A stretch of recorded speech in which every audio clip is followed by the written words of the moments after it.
long ago when you guys were little, because he's in 9th grade now. So 3 years ago, he would have been in school with all of you.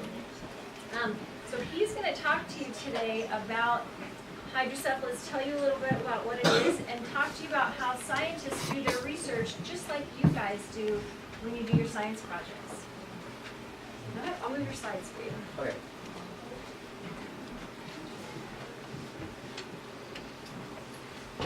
So, hydrocephalus is a condition where CSF is built up in the brain and it can't be released.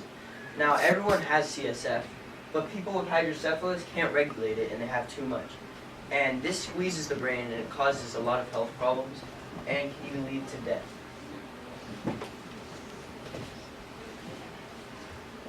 There are no cures for hydrocephalus.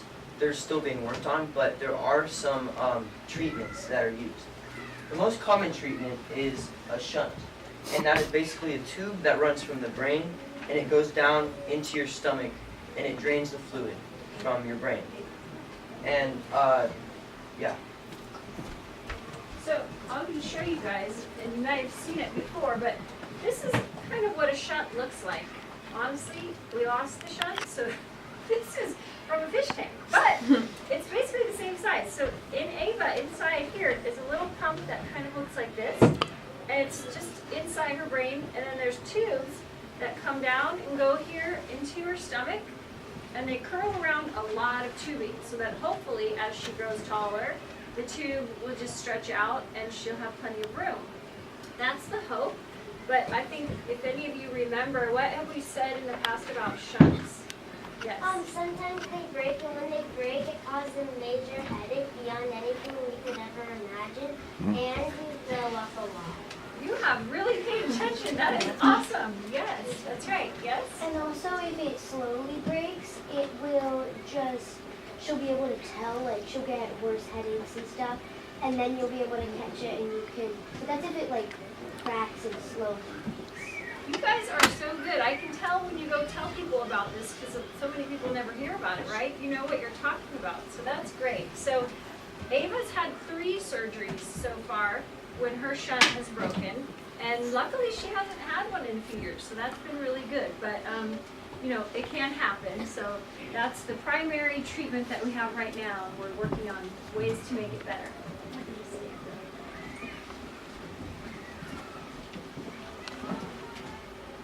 So, real scientists do science projects just like you guys. They use the same method that you guys do, and this is how they find cures, and they do research like this. And these are a few real hydrocephalus scientists that have been working on research. And this scientist right here, he has been working on better imaging, so better images of the brain, and so you can diagnose it better. This scientist has been working on, he's been researching cilia, which are very small hair-like organelles in the brain, and he's been working on how they can be used to reverse hydrocephalus. This scientist, she's been working on studying how to create a drain in the brain, so avoiding surgery and without a shunt. And this scientist has been researching nasal spray instead of shunts in brain surgeries, and this would basically eliminate surgeries.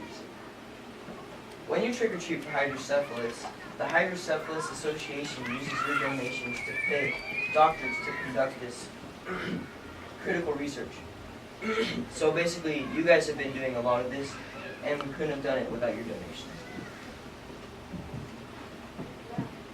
So, medical researchers use a process. Sorry, my voice is dead. You went to not scare your farm last night. So you must have been scared and screaming. They use a process exactly like you when you conduct science projects in school. So it's very similar. Yeah. Have you guys ever used nasal sprays? Like when you have allergies? Yeah? Or a cold, you might use them, right? So it just looks like this. Yeah, so they thought maybe something as simple as this could be actually used to help the brain. Yes? Well, I'm a part of Cub Scouts, and and around September and October is popcorn selling season. So I was thinking when I sell the popcorn for some donations, I could probably get this box and I could just say, you want to make a donation for hydrocephalus? That would be awesome. 2 causes at once. Yes, and then Halloween, I could just go everywhere with it. So I already have a bunch of money because I have around $700 now of popcorn money. Wow. Yes. Good job. We have a lot of leaders in this group. Yes? Well, just like the nose spray, when I was little, I used to be scared of needles, like very, very, very, very scared of needles. I used to have them at the table all the time until they found this nose spray to take my shots. And so it was like a shot in a nose spray, so I would get the medicine through the nose spray. And I was used to taking nose sprays because I have so many allergies. Yep. And it was just, nose sprays are way better than surgeries or needles. Yep. A true user who can tell us that's right. That's what Ava's hoping for too. Yes? When you meant by nozzle, did you mean like what you do with what you use with like Flonase or something? Exactly. Yeah. Yep. That also can be helpful because like Flonase is like a lot of helpful things with just like 1 or 2 sprays in the nose. Exactly. Exactly. So they thought, let's see if we could use that for something else. And let's see what they found. Okay, so first they define their purpose. And to find a better way to treat hydrocephalus so that people with the condition don't have to endure repeated brain surgeries throughout their lives. Some people with hydrocephalus have to get hundreds of surgeries in their life. And so this is very helpful to them. Next, they made a hypothesis. And the scientist who was studying the nasal spray, he hypothesized that the delivery of medication through the nose can make the brain absorb excess CSF through the lymphatic system. So this is the lymphatic system. It's just how your body regulates fluid and fluid travels through it. Researchers then defined their research name. And they decided to conduct an experiment where they used 36 sheep to artificially induce brain pressure.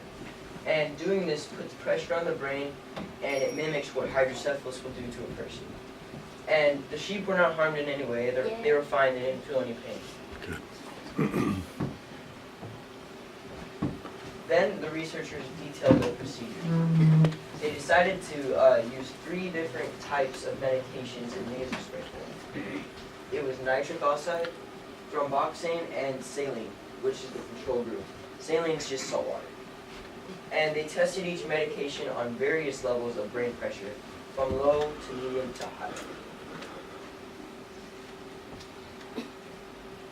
They ran just statistical tests and plotted the results just like you guys do in a science experiment. So they got their results and they plotted them on these graphs just like how you would do in a science project. Then they published their conclusions. And the experiment proved that nasal spray can help regulate CSF. And this could reduce or even eliminate brain surgery. So this is very big for people who have lots of hydrocephalus. And the medicine that worked the best was thromboxane. Saline didn't work at all just because it wasn't expected to. It was just a control group. And they also found that the higher the brain pressure, the better the medicine works. So this could be very beneficial to people with extreme hydrocephalus.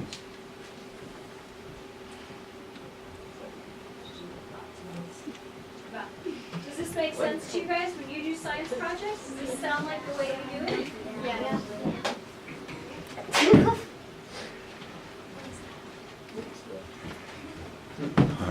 And this makes people like Ava very happy.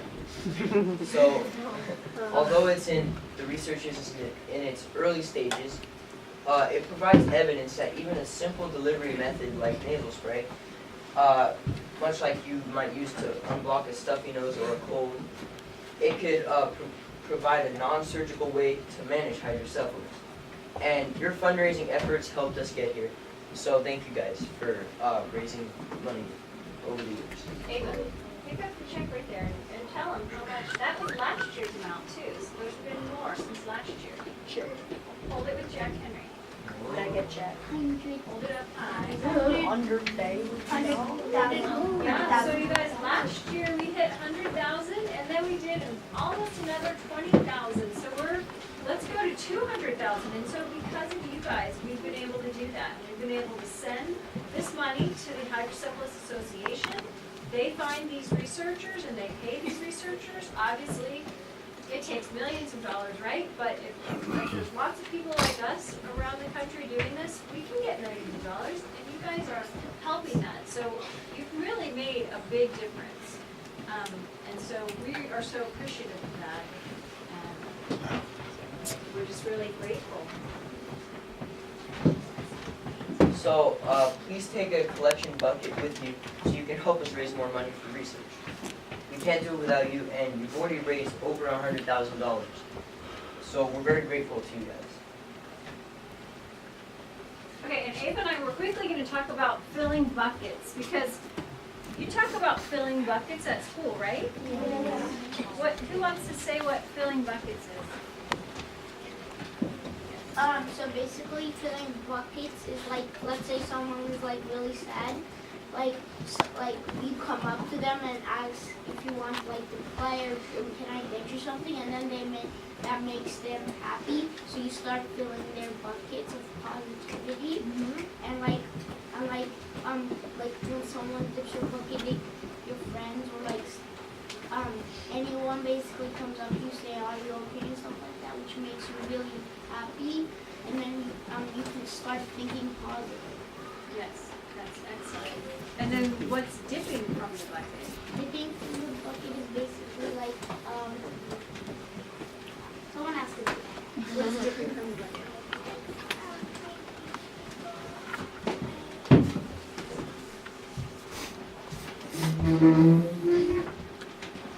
Just not being positive, doing things that aren't positive. Yeah. So, yes. It's like if